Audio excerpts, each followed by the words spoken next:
नमस्कार विद्यार्थी मित्रांनो, स्वागत आहे तुमचं तुमच्या आमच्या आपल्या लाडक्या यूट्यूब चॅनलमध्ये, ज्याचं नाव आहे गरुड झेप क्लासेस मुरुड. विद्यार्थ्यांनो, आज आपण इंग्रजीमधील अतिशय महत्त्वाचा घटक शिकणार आहोत. इंग्रजी ग्रामर हे खूप महत्त्वाचं आहे विद्यार्थ्यांनो, आणि यामध्ये बरेच मार्क्स आपल्या प्रश्नपत्रिकेमध्ये असतात जे की आपल्याला सहजासहजी मिळू शकतात. पण कधी मिळतील? ज्यावेळेला आपण त्याप्रमाणे अभ्यास करू त्याच वेळेला. तर यूज्ड टू, आज मी तुम्हाला जो ग्रामरचा भाग शिकवणार आहे तोही अत्यंत महत्त्वाचा आहे. हे एक सहाय्यकारी क्रियापद आहे विद्यार्थ्यांनो. तर याच्याविषयी विशेष माहिती मी तुम्हाला सांगणार आहे. तर हा व्हिडिओ स्किप न करता तुम्हाला शेवटपर्यंत बघायचा आहे. आणि जर तुम्ही आमच्या चॅनलवर नवीन असाल तर या चॅनलला नक्कीच सबस्क्राईब करा. बघा, अधिक उशीर न करता आपण सुरू करणार आहोत व्हिडिओ. तर आज आपण बघणार आहोत यूज्ड टू अँड वुड. तर यूज्ड टू म्हणजे काय किंवा वुड म्हणजे काय? तर यूज्ड टू हे एक स्वतंत्र असं सहाय्यकारी क्रियापद आहे विद्यार्थ्यांनो, आणि यूज्ड टूला समानार्थी वर्ड्स वुड हा वापरलेला आहे. तर बघा, यूज्ड टू हे जे आहे हे काय आहे? स्वतंत्र सहाय्यकारी क्रियापद आहे.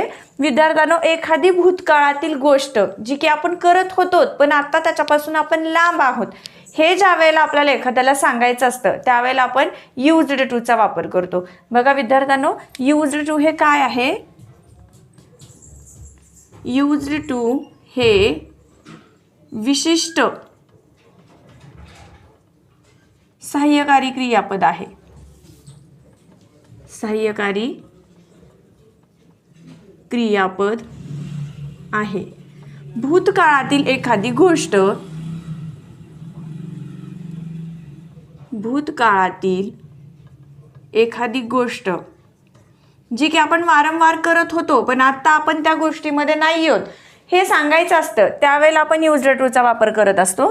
भूतकाळातील एखादी गोष्ट, तुटलेली सवय, तुटलेली सवय सांगण्यासाठी यूज्ड टूचा वापर केला जातो. यूज्ड टूचा वापर केला जातो. बघा विद्यार्थ्यांनो, यूज्ड टूचा वापर कधी केला जातो? ज्यावेळेला एखादी गोष्ट आपण वारंवार करत होतो पण आता ती करत नाहीये. फॉर एक्झाम्पलमध्ये बघा, आपण सांगू शकतो की माझे आजोबा शेतात काम करायचे जेव्हा ते तरुण होते. बरोबर आहे, माझे आजोबा शेतात काम करायचे जेव्हा ते तरुण होते. म्हणजे आता आजोबा काम करत नाहीत, ती सवय त्यांची तुटलेली आहे. आणि पण जी त्यांची सवय होती ती ते सतत सातत्याने करत होते, वारंवार करत होते. असं ज्यावेळेला आपल्याला सांगायचं असतं त्यावेळेला आपण यूज्ड टूचा वापर करतो. बघूया आता ह्याच एक्झाम्पलमधून आपण कशा पद्धतीने हे सिद्ध करू शकतो ते. बघा, एक्झाम्पल फर्स्ट काय आहे? My grandfather, my grandfather was working in the farm, working in the farm when he was, कधी? जेव्हा ते तरुण होते. when he was young. बघा विद्यार्थ्यांनो, my grandfather was working in the farm when he was young. माझे आजोबा शेतात काम करायचे जेव्हा ते तरुण होते. आता इथंच आपल्याला यूज्ड टूचा वापर करून सांगायचं आहे. तर ते कसं सांगणार आहेत? आता बघा विद्यार्थ्यांनो, दिलेल्या वाक्यामध्ये सहाय्यकारी क्रियापद कुठं आहे, सब्जेक्ट कोणता आहे, आपलं मेन वर्ब कोणता आहे, वाक्यातील राहिलेला भाग कोणता आहे, हे तर आपल्याला कळणं गरजेचं आहे. आता विद्यार्थ्यांनो, माय ग्रँडफादर हे जे आहे आपल्या वाक्याचं सब्जेक्ट आहे विद्यार्थ्यांनो, जे आपल्याला सुरुवातीला घ्यायचं आहे. बघा, माय ग्रँडफादर, माय ग्रँडफादर. आता वॉज हे सहाय्यकारी क्रियापद आलेलं आहे, तर हे काढून टाकायचंय आणि आपल्याला यूज्ड टू घ्यायचं आहे, कारण यूज्ड टू हे सुद्धा एक विशिष्ट सहाय्यकारी क्रियापद आहे. My grandfather used to. आता वर्किंग हे आपलं काय आहे? वर्ब आलेलं आहे विद्यार्थ्यांनो, वर्किंग. तर या वर्किंगचा आपल्याला फर्स्ट फॉर्म घ्यायचा आहे, तर तो घेणार आहोत आपण इथं वर्क. बघा, my grandfather used to work in the farm when he was young. ते बाकीचा वाक्यातील जो भाग आहे आपल्याला तो जसाच तसा घ्यायचा आहे. In the farm when he was young. बघा विद्यार्थ्यांनो, तुमच्या लक्षात आलं का हे वाक्य आपण कशा पद्धतीने केलेलं आहे? या वाक्यावरून आपल्याला युज्ड टूचं स्ट्रक्चर लक्षात आलेलं असेलच आणि मी हे तुम्हाला सांगणार आहे ते. बघा आपण स्ट्रक्चर कशा पद्धतीने तयार करणार आहोत. सुरुवातीला आपण घेतलेला आहे subject. Subject plus used to plus व्हर्बचं फर्स्ट फॉर्म प्लस वाक्यातील राहिलेला भाग. बघा विद्यार्थ्यांनो, या पद्धतीने आपण युज्ड टू अगदी सोप्या पद्धतीने करू शकतो. अशीच काही उदाहरणे मी तुम्हाला आता दाखवणार आहे करून. त्याच्यामध्ये आपल्याला कधी कंसामध्ये युज्ड टू अशी इन्फॉर्मेशन येऊ शकते किंवा युज्ड वुड अशी सुद्धा इन्फॉर्मेशन येऊ शकते. युज्ड टू किंवा यूज वुड अशा दोन पद्धतीच्या सूचना येऊ शकतात. तर दोन्हीही पद्धतीने वाक्य मी तुम्हाला करून दाखवणार आहे आणि दोन्हीही पद्धतीने वाक्य करत असताना आपल्याला कुठलाही प्रॉब्लेम येणार नाही जर आपण हे स्ट्रक्चर यूज केलं तर. आता बघूयात विद्यार्थ्यांनो की या स्ट्रक्चरनुसार मी तुम्हाला युज्ड टू आणि वुड वाक्यामध्ये कसं वापरायचं आहे हे सांगणार आहे. बघूयात विद्यार्थ्यांनो, काही उदाहरणं आपण कशा पद्धतीने युज्ड टूचे किंवा वुड यूज करून सॉल्व्ह करू शकतो ते. बघा विद्यार्थ्यांनो, पहिला आपल्याला एक्झाम्पल काय दिलेलं आहे. We played kho kho in the school days. We played kho kho in the school days. आता याच्यामध्ये विद्यार्थ्यांनो सहाय्यकारी क्रियापद आलेलं नाही आणि आपलं स्ट्रक्चर काय आहे.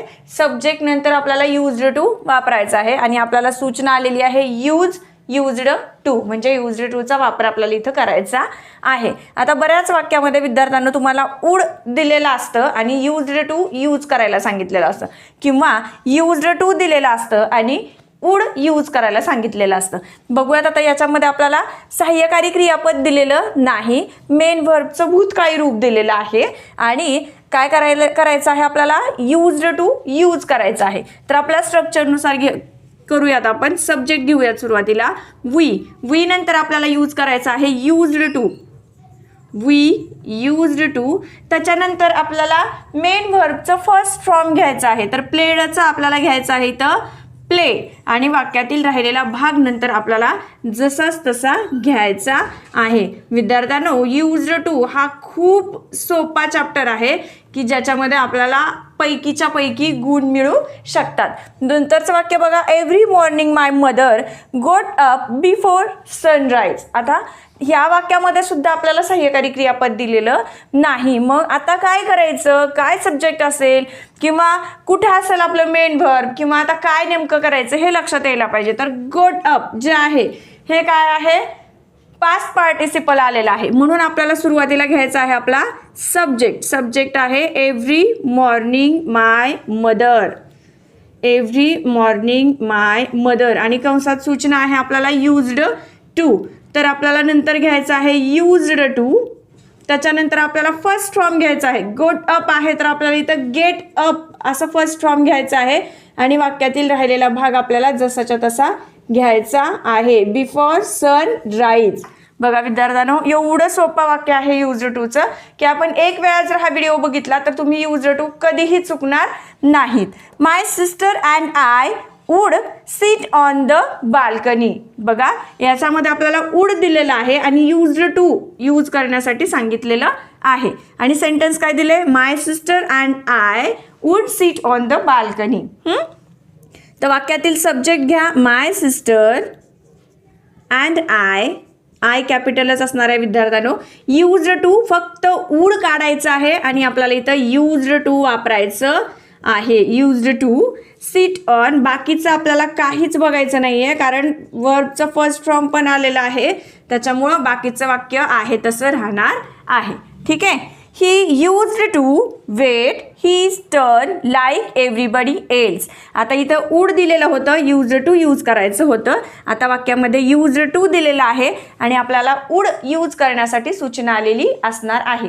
विद्यार्थ्यांनो, ज्या वाक्यामध्ये म्हणजे युज्ड टू किंवा वुड आलेलं नसतं त्यावेळेला सूचना तुम्हाला आलेली असते नेमकं तुम्हाला काय यूज करायचंय आणि ज्या वाक्यामध्ये युज्ड टू आलं असेल तिथं तुम्हाला वुड यूज करायचं असतं आणि जिथं वुड आला असेल तिथं तुम्हाला युज्ड टू यूज करायचं असतं. आता या वाक्यामध्ये युज्ड टू आलेला आहे म्हणजे आपल्याला इथं वुड घ्यावं लागणार आहे. तर ही नंतर यूज्ड टू काढायचं आहे आणि वूड घ्यायचं आहे आपल्याला. He would wait his turn like, वाक्यातील बाकीचा भाग आपल्याला आहे तसा घ्यायचा आहे. एव्हरीबडी एल्स शेवटी फुल स्टॉप. बघा वाक्य काय आहे, he would sing when ever he had time. आता इथं सुद्धा आपल्याला वूड दिलेला आहे, तर आपल्याला काय वापरायचं आहे इथं, यूज्ड टू. बघा विद्यार्थ्यांनो, फक्त एवढा चेंज होतोय. जर आपल्याला मुख्य क्रियापदाचं पहिलं रूप आलं असेल तर आहे तसंच घ्यायचं आहे, आणि जर मुख्य क्रियापदाचं रूप बदललेलं असेल तर आपल्याला त्याचं फर्स्ट फॉर्म घ्यायचं आहे. बाकी या वाक्यामध्ये काहीच बदल होत नाही. तर अशा सोप्या पद्धतीने आपल्याला ही वाक्य करायची आहेत आणि या वाक्याचे मार्क्स तुमचे कधीही जाणार नाहीत. तर अशा पद्धतीने आपण यूज्ड टू आणि वूड शिकलेलो आहोत. चला तर विद्यार्थ्यांनो, कसा वाटला तुम्हाला हा व्हिडिओ हे तुम्ही कमेंट्समध्ये मला नक्कीच सांगा. भेटूयात एका नवीन व्हिडिओसोबत. तोपर्यंत सगळ्यांना धन्यवाद.